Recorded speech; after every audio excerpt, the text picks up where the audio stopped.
The lost girl film 5 अप्रैल को सिनेमाघरों में रिलीज हो रही है। ट्रेलर को लोगों ने खूब प्यार दिया है और फिल्म रिलीज होने का इंतजार कर रहे हैं। फिल्म की कहानी 1984 के दंगों की पृष्ठभूमि से निकली है, जो एक लड़की के संघर्ष और सफलता के आसपास घूमती हुई नजर आती है। हमारे संवाददाता सौरभ शर्मा ने फिल्म की टीम से की खास बातचीत, जहां उन्होंने बताया कि आखिरकार कितना मुश्किल होता है सेंसिटिव टॉपिक्स पर कहानी बनाना। नमस्कार दोस्तों, मैं हूं सौरभ शर्मा। आप देख रहे हैं भारत 24। दोस्तों, जिस फिल्म की स्टारकास्ट से आपको मिलाने जा रहा हूं, उस फिल्म के लिए शायद 2 लाइनें बोलूँगा। मुझे लगता है कि उस फिल्म का सार हो सकती है। डर असफल होने से ही नहीं लगता, डर माँ बाप के उदास होने से लगता है। आप दोनों का बहुत बहुत स्वागत है भारत 24 में। सबसे पहले भारत 24 के सभी दर्शकों को मेरा प्यार नमस्कार। मैम, आपका भी बहुत बहुत स्वागत है। Thank you so much for having us here. अच्छा मैम, आपसे ही, क्योंकि कहानी बहुत इंटरेस्टिंग है, दिल को छू रही है। क्या मैंने जो बोला, क्या वो रिलेट कर पाएंगे हम उस कहानी से? क्योंकि डर असफल होने से नहीं लगता, डर माँ बाप के उदास होने से लगता है। डेफिनेटली, बिल्कुल। उदास से ज़्यादा हम बोलेंगे बिछड़ने से। बिल्कुल बिल्कुल बिछड़ने। यस, दर्द। यस, वो जो दर्द है माँ बाप से बिछड़ना, वो बहुत और पेनफुल आपने है। तो वो रियलिटी में किया है। मतलब प्राची ने, मैं कहूँगा कि जो सिनेमा में बड़े पर्दे पे हमने जो दिखाया था, वो प्राची ने जिया है पर्दे पे, शूटिंग के टाइम पे। और मैं थोड़ा सा इसमें क्लाइमैक्स का ऐड करूँगा एक सीन, जो हम लोग क्लाइमैक्स थोड़ा पहले शूट कर लिया था। आई थिंक 15 तारीख को हम लोग शूट कर रहे थे, तो शादी का गाना भी उसी दिन शूट हुआ था, लीलो की साइकिल, जो बहुत पॉपुलर हो रहा है ऑडियंस के बीच में। इवन ट्रेलर के भी बहुत पॉपुलैरिटी आ रही है, ऑडियंस के रिव्यू काफ़ी अच्छे आ रहे हैं। तो वो 3 दिन तक हमने शूट किया लगातार बिना सोए। मुझे लगता है 15 तारीख को हमने नवंबर को शुरू किया था 22 में, और 17 को पैकअप हुआ था। 3 दिन लगातार नॉन स्टॉप शूट। तो प्राची ने उस लॉस्ट गर्ल को सेट पे जिया है। अच्छा प्राची, आपसे जानना चाहूँगा, क्योंकि मैंने ट्रेलर देखा, बहुत सारे इमोशंस हैं, दर्द है, और आप रिलेट कर पा रहे हैं उस कहानी से, बिकॉज वो कहानी हमने देखी है, हमारे बड़ों ने देखी है। इमोशनली कितना आप इससे जुड़े जब आप उसको जी रहे थे अपनी सेट पे, उस कहानी को, उस किरदार को? इमोशनली मैं बहुत ज़्यादा कनेक्ट हो गई थी इस स्टोरी से, because I am very emotional person by nature. और एक्टिंग करना मेरा बचपन का सपना है। तो जब मेरे को ये अपॉर्चुनिटी मिली, एंड ये मेरी first ever big screen film है, तो जब आदित्य सर ने मुझे बोला स्टोरी, इमोशंस, क्योंकि इसमें कुछ ग्लैम वो सब तो है नहीं, सब कुछ परफॉर्मेंस और इमोशंस है, और अगर वो भी मैं इमोट नहीं कर पाई तो मेरा एक्टर होने का कोई मतलब ही नहीं है। तो परफॉर्मेंस के टाइम पे मेरे कपड़े कहाँ जा रहे हैं, मेरे बाल कहाँ जा रहे हैं, I did not care about anything. I was totally into scene. देखिए, एक कहानी होती है, उस कहानी के लिए बहुत सारे किरदारों को चुना जाता है, और उस जब किरदारों को चुना जाता है तो बहुत लोगों का ऑडिशन होता है, और जो ऑडिशन में जीतता है उसी को असली एक्टर कहा जाता है। और 50 लड़कियों के ऑडिशन में आपको चुना गया, तो आपको लगता है कि यस, वो एक जीत भी थी, एक खुशी भी थी, और बटरफ्लाइज इन द स्टमक भी थे? डेफिनेटली, मतलब मैं बहुत टाइम से वेट कर रही थी कि कोई एक अच्छी फिल्म क्रैक करूं। एंड आदित्य सर को बहुत बड़ा थैंक यू कि उन्होंने मेरे अंदर कुछ तो देखा होगा कहीं, कि मे बी मैं जो वो सोच रहे थे सालों से, जिस पे मेहनत कर रहे हैं, and I am sure like he told us कि ये स्टोरी उनके दिल के बहुत करीब है, तो उसको मैं इमोट कर पाऊँ is a very big thing for me. So thank you Aditya sir. मैं कहूँगा कि सही कह रही है प्राची, बहुत डेडिकेट है मूवी के लिए, और उसने जिस डेडिकेशन के साथ काम किया, मैं बोलता हूँ कि यही उसका सिलेक्शन है। जैसे दिन रात काम करना, अंधेरों से ना डरना। फिर कुछ सीन्स ऐसे होते हैं कि जो फाइट सीक्वेंस, या जैसे आग लगा दी एक सेट के ऊपर, तो उस आग को क्रॉस करना तो जनरली हम लोग वो फाइट मास्टर से या जूनियर आर्टिस्ट से करवाते हैं, लेकिन वो प्राची खुद कर रही थी। तो ये एक सपोर्ट करना एक फिल्म में बहुत बड़ी बात है।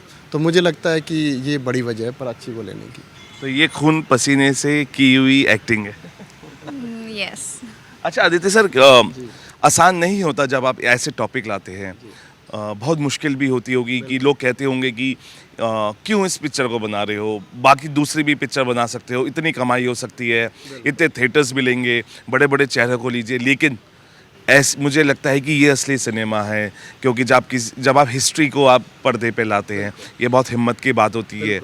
क्यों बड़े बड़े एक्टर्स, डायरेक्टर्स ऐसी हिम्मत नहीं जुटा पाते हैं जो आपने जुटाई है? बिल्कुल।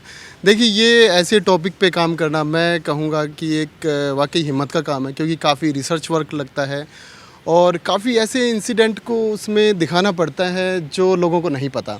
जैसे मैं दिखाऊंगा कि जो 1984 में जो राइट्स हुए थे, तो उसमें जो लोग गुम हो गए थे, तो आज वो बड़े हो चुके, 40 साल पुराना इंसिडेंट है। तो ऐसे लोगों को खोज निकालना, उनकी लाइफ के बारे में वो चीज़ें दिखाना, मतलब एक बड़ी बात है। अब मैं जो प्राची ने जो कैरेक्टर प्ले किया है, तो इससे पहले एक छोटा बच्चा हमने लिया 5 साल का, जो दंगों में अपने मम्मी पापा से बिछड़ने के बाद दिल्ली की सड़कों पे भूखे प्यासे नंगे पांव फुटपाथ पे रहने को मजबूर है। और फिर वो बच्चा 15 साल तक उसका ऐसे निकल जाता है, एक्सप्लॉयटेशन और समाज के दूसरी सारी तंगियाँ, स्ट्रगल, एफर्ट, और उसके बाद भी उसे अपना डेस्टिनेशन ढूंढना है और वो ढूंढ निकालती है। तो स्ट्रगल के साथ साथ, एक्सप्लॉयटेशन के साथ साथ जो उसकी ये जर्नी है, सक्सेसफुल जर्नी, तो वो पर्दे पे दिखाना अपने आप में एक कमाल है। और मैं भरोसा दिलाता हूँ, मैं कहता हूँ कि ये मेरी फिल्म नहीं, ये लोगों की फिल्म है और लोगों को ये फिल्म ज़रूर पसंद आएगी। अच्छा आदित्य सर, 84 दंगों की बहुत बातें होती हैं, बहुत सारे केसेस हमने भी सुने हैं, कुछ कोर्ट में भी थे, कुछ सज़ा भी हुई उसमें। बहुत सारी ताकतें होती हैं जो आपको रोकती हैं, कुछ ताकतों ने रोकने की कोशिश भी की? मैं ये कहूँगा कि इसमें ताकतों ने रोकने की कोशिश नहीं की, मुझे सपोर्ट किया कि हाँ, इस टॉपिक पे फिल्म बनाओ, ये बहुत अच्छा टॉपिक है। आप जैसे मेरी फिल्म का नाम है द लॉस्ट गर्ल, जो बच्चे छोटे थे आज वो बड़े हो गए हैं, उन लड़कियों को, उन बच्चों को सामने लेकर आओ कि हमें भी देखना है कि उनके साथ क्या क्या हुआ। तो मैं कहूँगा कि इसमें मुझे रोका नहीं, बल्कि लोगों ने मुझे इसमें बहुत ज़्यादा सपोर्ट किया। अच्छा प्राची, जब आप ऐसी कहानियाँ सुनते हैं, क्योंकि हमने सिर्फ देखी नहीं है, नहीं देखी होती, सुनी होती हैं, फिर हम उनको जीते हैं, क्या चीज़ कसौटती है कि ऐसा हुआ होगा, ऐसा हुआ था, लोग बिछड़े थे, अपनों को खोया था, कभी आंखों से आंसू निकले कुछ सीन में, वो आंसू रुके ना हो, क्योंकि वो दर्द अपना बन जाता है जब आप उस किरदार को जीते हैं। बिल्कुल ऐसा हुआ भी था ऑन सेट, जब हम लोग क्लाइमैक्स सीन शूट कर रहे थे।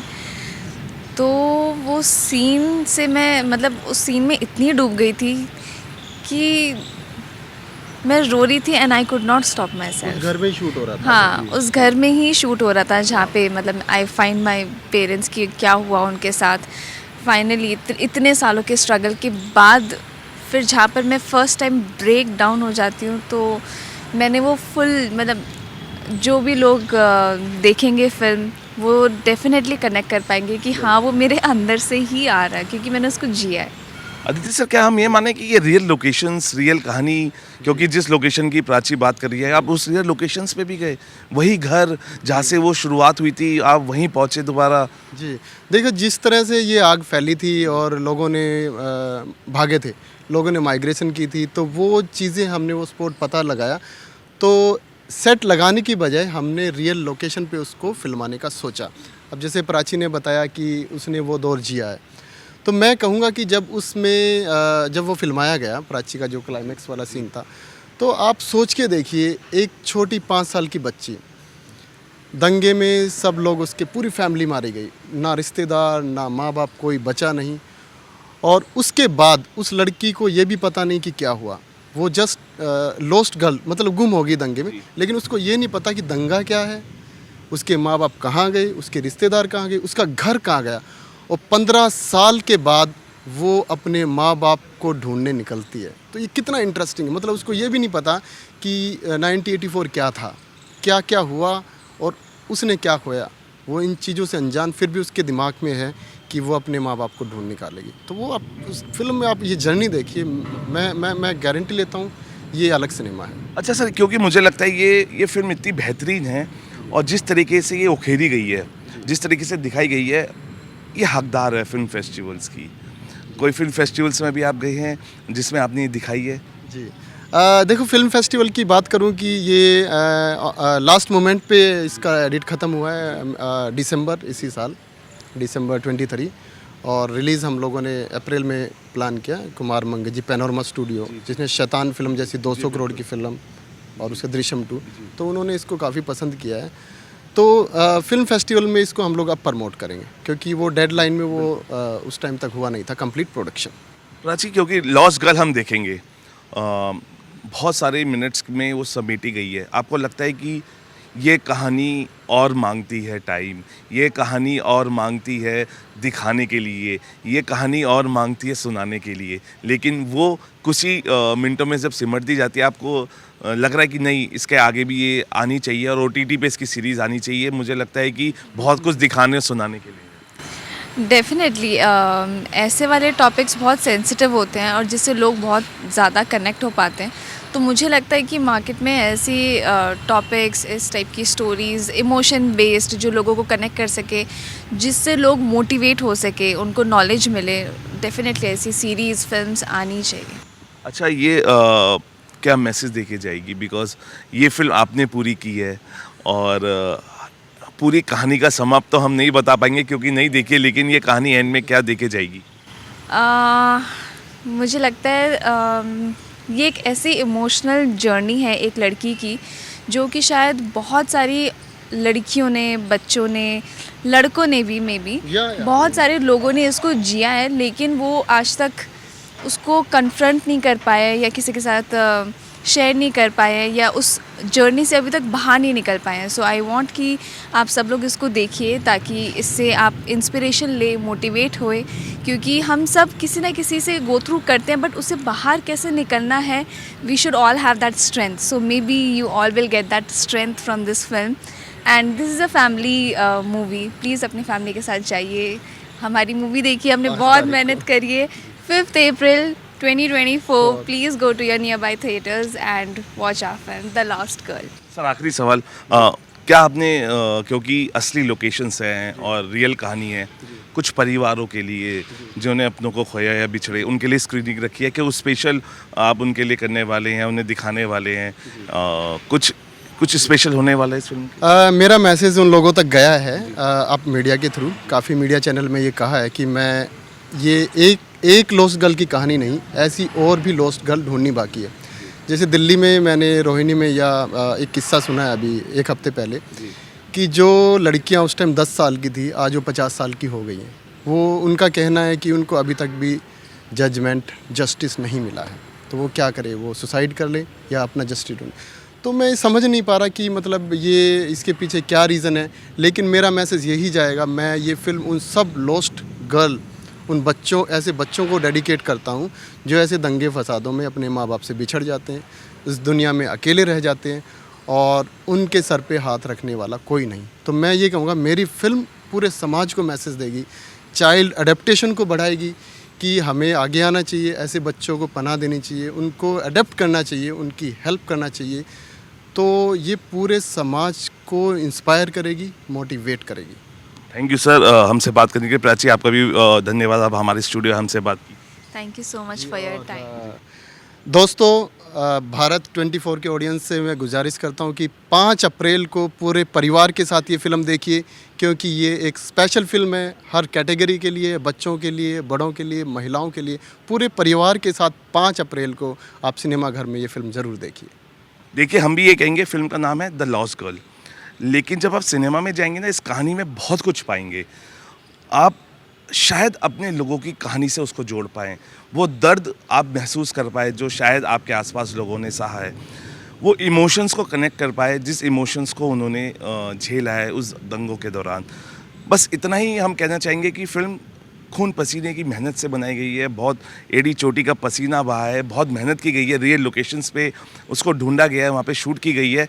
तो आप प्लीज़ ऐसी फिल्मों को जाके देखिए, समझिए कि ऐसी फिल्मों से आपको देने के लिए बहुत कुछ है और इस लॉस्ट गर्ल की कहानी भी आपको बहुत ही एंटरटेन करने वाली है।